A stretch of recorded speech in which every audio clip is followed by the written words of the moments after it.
Tonight, my thoughts are about a boy somewhere in the Esta world. noite, meus pensamentos se voltam para um menino em alguma parte do mundo. Ele se pergunta se estará à altura de ser um portador do sacerdócio. Eu tinha essa mesma preocupação aos 13 ou 14 anos. Havia crescido num local onde havia apenas um minúsculo ramo da igreja que se reunia em nossa casa. Depois, minha família mudou-se para uma região onde existiam estacas, grandes alas, capelas e quórums de meninos que pareciam saber muito mais do que eu acerca do que os portadores do sacerdócio devem fazer. Naquela unidade, eles tinham um padrão complexo de distribuição do sacramento. Eu tinha quase certeza de que cometeria um erro quando fosse a minha vez de fazê-lo. No meu medo e desespero, lembro-me de sair da capela a fim de ficar só. Estava preocupado. Orei por ajuda e pela certeza de que não falharia ao servir a Deus em seu sacerdócio. Isso foi há muitos anos. Sou portador do sacerdócio de Melquisedeque já há mais de 50 anos. Porém, nos últimos dias, orei, implorando da mesma forma por ajuda e certeza de que não falharei no chamado que me foi feito para servir na primeira presidência. Outros parecem ser tão mais capacitados para servir e tão mais bem preparados.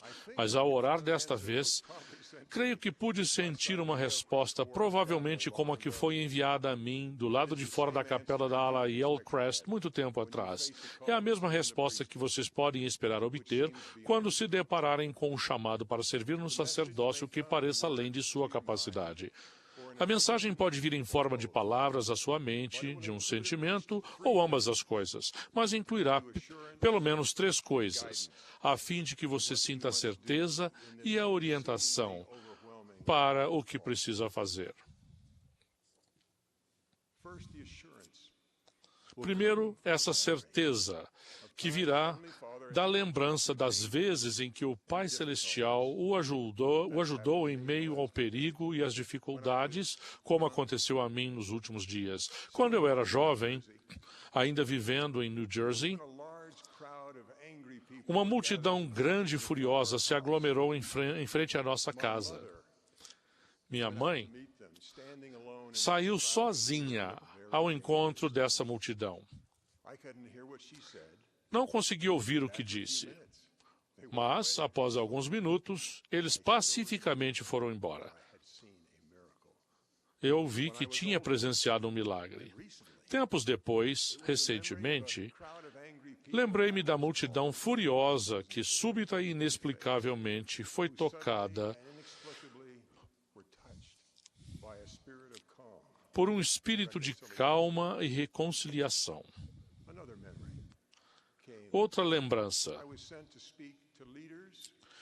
Fui enviado para falar aos líderes e ministros que se reuniram para tratar do problema que se encontraram em Minneapolis para lidar com o problema da competição entre as igrejas, que chamavam de roubo das ovelhas.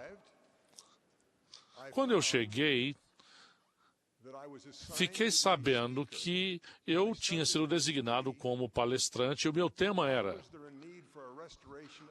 por que houve a necessidade de uma restauração da verdadeira igreja por meio de Joseph Smith? Fui designado de última hora para substituir o Elder Maxwell. Quando cheguei à cidade na noite anterior e observei o programa, liguei para o presidente Hinckley.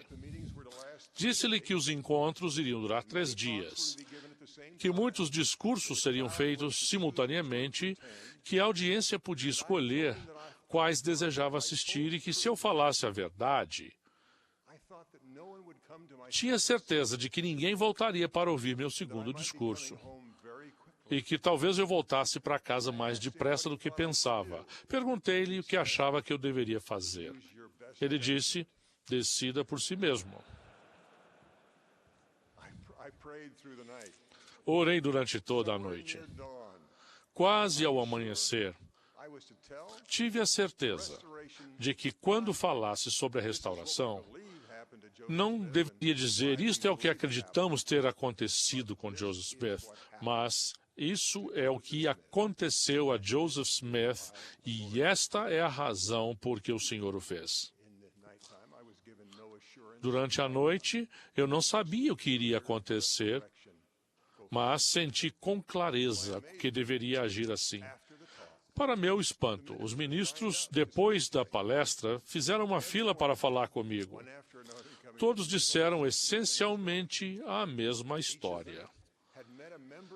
Já haviam conhecido um membro da igreja que admiravam e muitos diziam que viviam em uma comunidade em que o presidente da estaca tinha vindo para ajudá-los em algum desastre. E eles perguntaram-me se eu poderia enviar suas saudações e agradecimentos a pessoas que eu nem conhecia.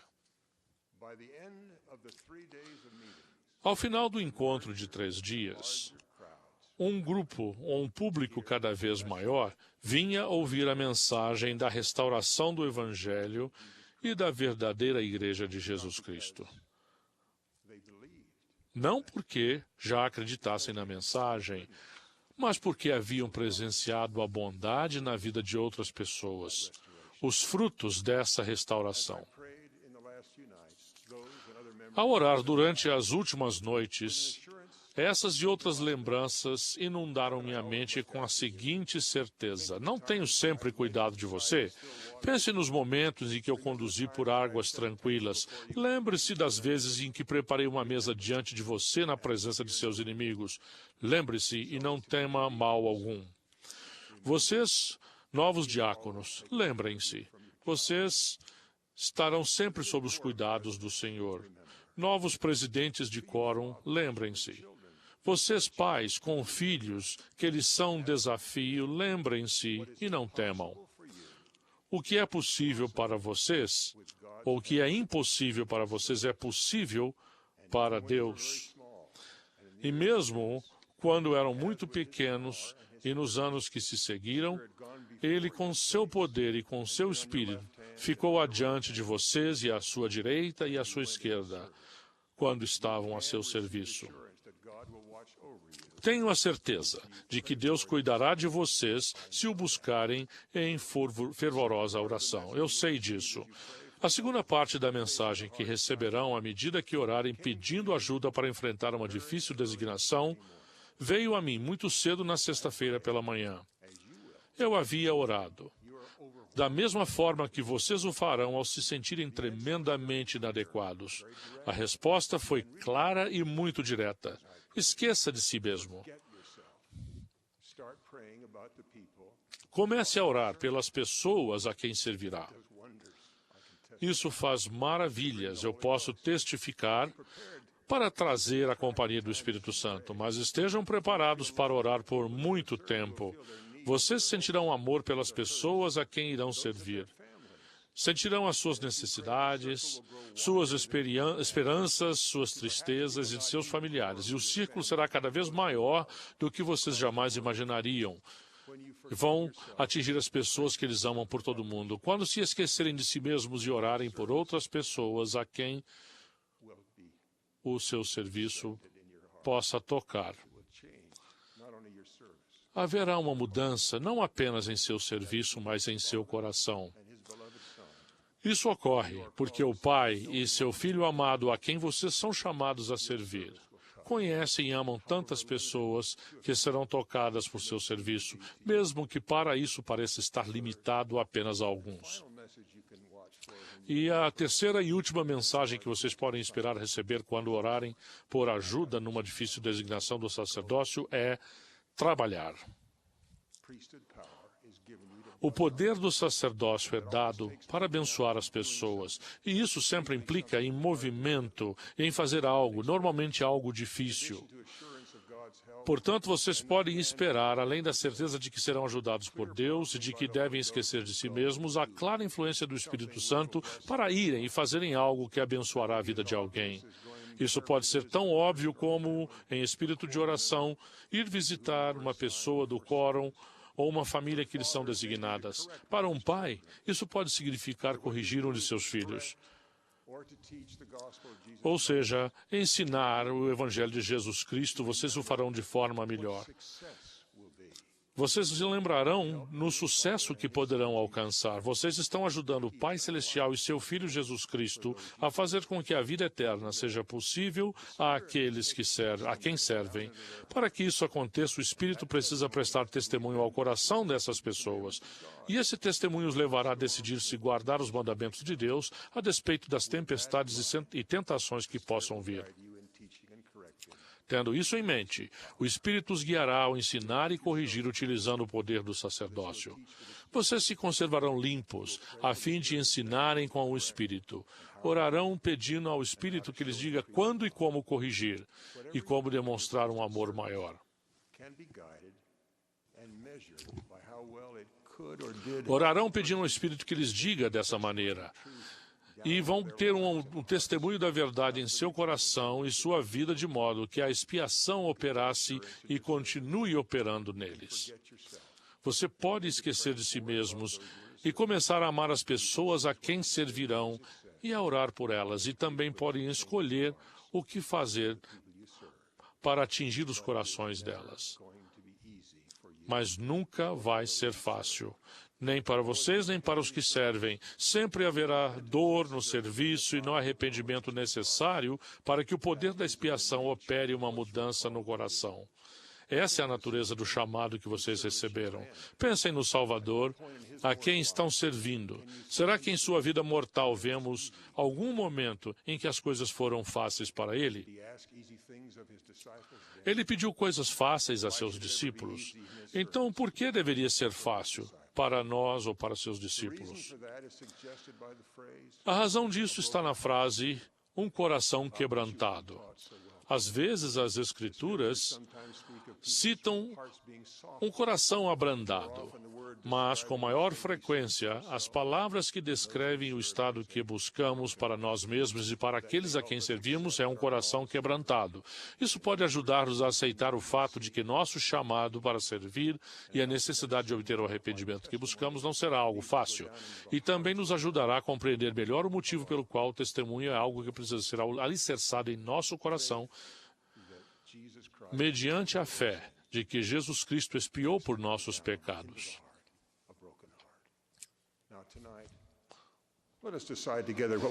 Decidamos esta noite o que iremos fazer. Todos nós, quaisquer que sejam nossos chamados, podemos estar enfrentando, como eu e sei que vocês enfrentam. Nós temos que levar o testemunho ao coração das pessoas. Não podemos fazer isso acontecer. Nem mesmo Deus forçará alguém a isso. Portanto, o sucesso requer que as pessoas a quem servimos escolham aceitar o testemunho do Espírito no coração. O Espírito está pronto, mas muitas pessoas não estão prontas para convidar o Espírito. A tarefa que temos é a de convidar o Espírito à nossa vida, a fim de que aqueles a quem servimos desejem ter os frutos desse mesmo Espírito na vida deles. Isso me leva a dar algumas sugestões do que podemos escolher fazer ou não. Há algumas coisas que podemos fazer para convidar o Espírito. Outras forçam o Espírito a se afastar. Vocês sabem disso por experiência própria. Nenhum portador do sacerdócio que deseja ter sucesso deixará de ter cuidado com os que os seus olhos veem. Ao olharmos para imagens que incitam a luxúria, faremos com que o Espírito se afaste. Vocês foram alertados pelo Errol Clayton em relação aos perigos da internet e da mídia, que expõe imagens pornográficas diante de nós. Mas a vida diária requer uma disciplina e uma escolha consciente, a fim de não olharmos para que nada nos afaste do Espírito. O mesmo cuidado é requerido daquilo que dizemos. Não podemos esperar falar em nome do Senhor, a menos que sejamos cuidadosos com nosso linguajar. A vulgaridade e a profanidade ofendem o Espírito. Assim como a falta de recato parece ser cada vez mais comum, o mesmo acontece com o linguajar profano e vulgar. Antes, apenas em alguns lugares e em grupos restritos, ouviríamos o nome do Senhor ser falado em vão, palavras vulgares ou humor grosseiro. Agora isso parece estar em toda parte e ser socialmente aceito por muitos, mas não foi sempre assim. Vocês podem mudar o que falam, mesmo quando não conseguem controlar o que os outros dizem. Mas eu sei, por experiência própria, que até mesmo para isso, em situações muito difíceis, podemos contar com a ajuda do Senhor. Anos atrás, quando eu era oficial da Força Aérea, servi por 2 anos com um coronel da Marinha, um coronel do Exército e com um grisalho comandante da Marinha. Eles haviam aprendido a falar em tempos de guerra e de paz, de uma maneira que ofendia meus ouvidos e que eu sabia que afastava o Espírito Santo. Eu servia como missionário de distrito, tentando à noite sair e encontrar pessoas para ensinar sobre a influência do Espírito Santo. Era muito difícil. Eu era apenas tenente. Eles eram meus superiores. Eu não tinha uma forma de mudar o comportamento deles. Orei por ajuda. Não sei como Deus fez aquilo acontecer, mas com o tempo, seu linguajar mudou. Aos poucos, não havia mais palavras profanas e vulgares. Só voltava a acontecer quando eles bebiam, mas era durante a noite, então eu podia pedir licença e fazer o trabalho missionário. Vocês podem ter lembranças como esta para apoiar a sua fé. Deus ajuda os fiéis portadores do sacerdócio que decidem não ver e a não dizer coisas iníquas do mundo. Não será fácil, nunca foi. Mas vocês poderão ver o cumprimento da promessa, assim como eu vi. Que a virtude adore teus pensamentos incessantemente, então tua confiança se fortalecerá na presença de Deus e a doutrina do sacerdócio destilar-se-á sobre a tua alma como o orvalho do céu. Testifico que vocês e eu somos portadores do sacerdócio de Deus e que Ele responderá a nossas orações, com certeza, ao pedirmos a doce certeza e a ajuda para servi-lo melhor. Eu digo isso e testifico em nome de Jesus Cristo. Amém.